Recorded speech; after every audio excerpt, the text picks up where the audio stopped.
আসসালামু আলাইকুম। স্বাগতম জানাচ্ছি আজকের গুরুত্বপূর্ণ সংবাদে। প্লেনের নাক ঢুকেছে সিঁড়িতে, দুই পাখায় পড়েছে শিশুদের দুই ক্লাসরুম। রাজধানীর উত্তরায় প্রশিক্ষণ বিমান বিধ্বস্তের ঘটনায় খুব বেশি ক্ষতিগ্রস্ত হয়েছে আগুনে। এতে হতাহতের সংখ্যা হু হু করে বাড়ছে।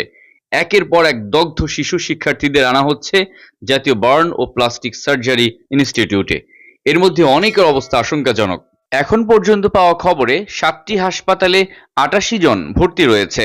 এদের মধ্যে জাতীয় বার্ন ইনস্টিটিউটে ৪৪ জন ভর্তি আছে। তাদের মধ্যে ২৫ জনের অবস্থা এখনও আশঙ্কাজনক।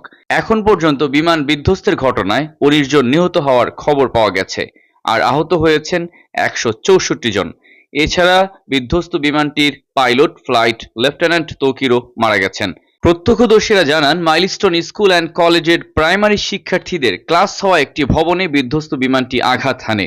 বিমানের দুইটি পাখা দুই দিকের ক্লাসরুমে আছড়ে পড়ে, আর বিমানটির নাক গিয়ে আঘাত করে ভবনের সিঁড়িতে। মর্মান্তিক এই দুর্ঘটনায় বহু শিক্ষার্থী হতাহত হয়েছে।